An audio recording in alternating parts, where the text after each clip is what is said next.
네, 안녕하세요. 저는 작년에 한창민 선생님 강의 1년 동안 들으면서 물리로 이번에 서울 재학초시로 합격한 이라고 합니다. 저는 일단 전공은 47점 맞았고요. 그 다음에 교육학은 12.33해서 1차는 59.33으로 서울 컷에서 플러스 한 8점 정도로 1차는 합격했고, 그 다음에 2차를 총점 92점 정도로 해서 최종 합격하게 됐습니다. 1차 합격은 솔직히 어느 정도는 예상을 했었어서 크게 막 와닿지는 않았는데 2차는 정말 많이 떨렸어요. 그래서 2차 발표 나기 전에 유튜브로 계속 합격 영상을 계속 봤거든요. 다른 분들 합격 영상을 보면서 나도 저렇게 됐으면 좋겠다라는 생각을 하고, 당일날 저도 너무 떨려서 그냥은 못 보겠어가지고 화면을 A4로 가리고 천천히 오픈을 했는데 다행히 딱 합격이 뜨더라고요. 그래서 처음엔 너무 기쁜 것보다 되게 얼떨떨했어요. 이게 되네 라는 생각이 먼저 들었고, 그냥 그 화면을 들고 바로 부모님 보여드리고 하다 보니까 서서히 실감이 나더라고요. 내가 합격을 했구나 라는 게 실감이 났고, 당연히 기분도 되게 좋았습니다. 일단 저희가 네이버에서 카페나 음식점 같은 거 찾아볼 때 가장 많이 보는 게 또 리뷰 숫자잖아요. 아무래도 한창민 선생님이 많은 이제 수강생들을 받으시고 또 합격자도 되게 많이 배출을 하셔가지고 아무래도 그런 부분에 있어서 처음 학원에 들어오다 보니까 그게 가장 눈에 띄더라고요. 그 다음에 저보다 먼저 합격한 이제 학교 선배들 얘기를 다 들어보면 거의 다 이제 창민쌤 수업을 듣다 보니까 그냥 자연스럽게 따라서 창민쌤 수업을 듣게 된 것 같고요. 그 다음에 한창민 선생님 수업의 가장 큰 장점이라고 하면 저는 아무래도 인프라라고 생각을 합니다. 아무래도 많은 사람들이 모이다 보니까 임용이라는 게 혼자 공부해서 물론 되긴 하겠지만 아무래도 여럿이서 공부하는 게 더 효율적인 공부라고 생각을 해서 많은 사람들과 함께 공부를 하면서 스터디도 되게 다양하게 짤 수 있다는 게 가장 큰 메리트인 것 같고요. 그 다음에 이제 창민쌤이 저도 초등학교 때부터 지금까지 학원이라는 걸 많이 다녀봤지만 학생 한 명 한 명을 이렇게 챙겨주는 학원 강사는 없었던 것 같아요. 창민쌤처럼. 그래서 매 커리마다 상담을 진행해 주시고 힘든 점이 있으면 그 부분을 계속 돌봐주시고 하는 그런 모습이 이게 학원 강사가 아니라 교사라고 해야 되지 않나 싶을 정도로 되게 열정적으로 해주셔서 그 부분이 저는 너무 좋았던 것 같아요. 그리고 설명 자체도 아무래도 초수생들이 많이 선택하는 강의다 보니까 너무 어렵지 않게 알아듣기 쉽게 설명을 잘 해주셔서 그런 부분도 창민쌤의 장점이라고 생각을 하고요. 그 다음에 이제 특관 아니면 자료 같은 부분들이 창민쌤이 되게 좋은 자료를 많이 주셔가지고 그런 자료들로 초수생들이 합격을 하는데 어렵지 않게 그 길잡이를 해주시는 게 저는 창민쌤의 가장 큰 장점이지 않을까 생각을 합니다. 저는 일단 초반 한 1, 2, 3월에는 어떻게 공부를 할지 몰라서 혼자 공부를 했었어요. 독서실에서. 그래서 그냥 창민쌤 현강 듣고 나머지는 저는 인강으로 다 물교론이나 아니면 교육학은 다 인강으로 들으면서 진행을 했었는데 그때는 특강만 진짜 주구장창 썼던 것 같아요. 1, 2, 3월에는 뭣도 몰라가지고. 그래서 1, 2, 3월에는 그렇게 하다가 이제 4월쯤 되니까 이제 수강생 수가 많아지고 그때부터 스터디가 점점 만들어지기 시작하더라고요. 그래서 저도 그때 스터디에 참여를 하면서 저보다 이제 임용을 먼저 보신 분들, 재수생 아니면 N수생 분들한테 같이 스터디를 껴달라고 해서 같이 문제풀이를 한다든지 아니면 제가 튜티가 되어서 설명을 듣는다든지 하는 방식으로 처음엔 도움을 되게 많이 받았습니다. 그다음에 저도 이제 어느 정도 개념을 알고 이제 실력이 쌓아가다 보니까 한 문제풀이 단계부터는 저는 튜터를 하기 시작했어요. 그래서 뭐 꼭 저보다 못하는 사람을 튜티로 둘 필요는 없고요.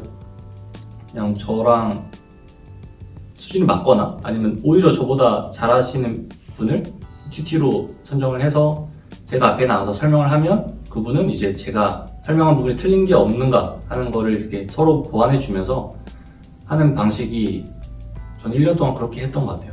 하반기 때 보통 문제풀이를 많이 하는데 그때부터 기출이 들어가게 되는데요.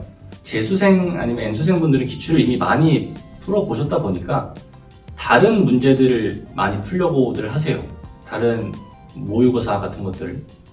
근데 저는 물론 몇 개는 풀어보긴 했지만 풀어보니까 아 이걸 내가 아직 풀 만한 실력은 안 되겠구나 라는 생각이 들더라고요. 그래서 저는 아 이런 것들을 풀다가 다른 길로 빠질 바에는 그냥 차라리 어차피 처음이니까 기본에 충실하자라는 마인드로 기출을 계속 돌렸던 것 같아요.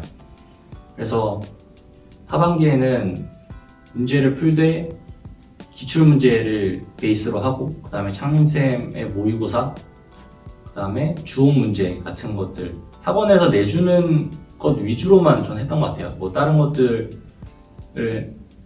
굳이 다루지 않고 그냥 기본에만 충실하자라는 마인드로 하반기에는 그렇게 문제풀이만 지속해서 했던 것 같습니다. 일단 문제 푸는 거에 있어서 저의 팁은 한 문제를 다양한 각도로 보려고 저는 시도를 많이 했어요. 저는 고등학교 때부터 물리를 배워왔었기 때문에 어느 정도 물리랑 친숙해져 있는 상황이라서 이 문제를 풀 때 1번 방식도 있고 2번 방식도 다양한 방식이 있겠죠. 근데 임용 시험에서 내가 어떤 아이디어가 떠오를지 모르기 때문에 1번 방식이 정석이라면 정석은 당연히 알아야 할 거고 좀 빠르게 풀 수 있는 2번 방법이 있다면 이 방법도 어느 정도는 익혀둘 필요가 있다고 저는 생각을 합니다. 그래서 물론 시간이 많이 걸리긴 하겠죠. 한 문제를 푸는데 근데 그런 문제들을 다양한 각도로 해석을 해보면서 물리적인 사고력이 되게 많이 키워져요. 그래서 너무 많은 문제를 풀기보다는 한 문제를 풀 때 정확하게 푸는 것이 저는 좋다라고 생각을 합니다. 그 다음에 이제 개념적인 거를 잡을 때는 저는 스터디를 되게 많이 이용을 했던 것 같아요. 작년 1년을 되돌아봤을 때 제가 혼자 공부한 시간보다 오히려 스터디로 공부한 시간이 더 많았던 것 같아요. 그래서 특히 개념은 제가 튜터를 하면서 개념을 더 단단하게 잡을 수 있었던 것 같아요. 그래서 매 커리마다 1단계 아니면 2단계 이렇게 끝날 때마다 그 커리의 전체적인 내용을 A4 용지에 한 3, 4페이지로 정리를 하면서 그걸 이제 튜티한테 설명을 해주기 때문에 더 자세하게 제가 공부를 할 수 있게 되고 이제 필요한 부분은 더 정확하게 알려주고 조금 중요도가 떨어진다 싶은 거는 과감하게 빼버리면서 정말 임용 문제를 풀 때 필요한 정보들만 제가 더욱 얻을 수 있게 됐던 것 같아요. 네, 그래서 저는 스터디를 다양하게 하는 게 가장 좋은 공부 방법이지 않을까 생각을 합니다. 그 다음에 꼭 튜티는 물론 튜티도 도움이 되겠지만 주도적으로 튜터를 하면서 꼭 튜터라고 잘 아는 것도 아니고 몰라도 다른 사람한테 물어봐서 다시 알려주면 되기 때문에 너무 그런 거에 대해서 부담을 갖지 않고 튜터를 하면서 더 실력을 쌓아가는 것이 좋은 공부 방법이지 않을까 생각을 합니다.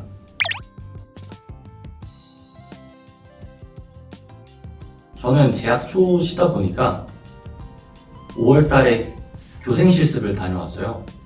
그래서 교생 실습 때가 가장 좀 위험했던 것 같아요.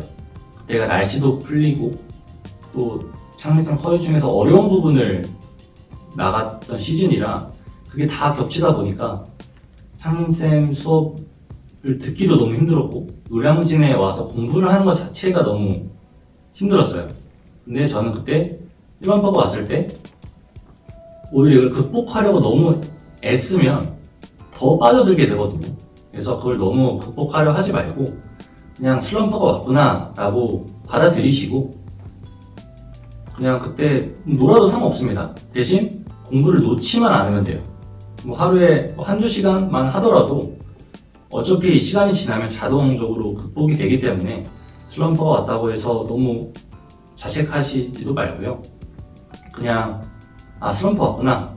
그냥 이왕 슬럼프 온 김에 조금 쉬엄쉬엄 가자라는 마인드로 슬럼프를 극복해보시면 좋을 것 같습니다.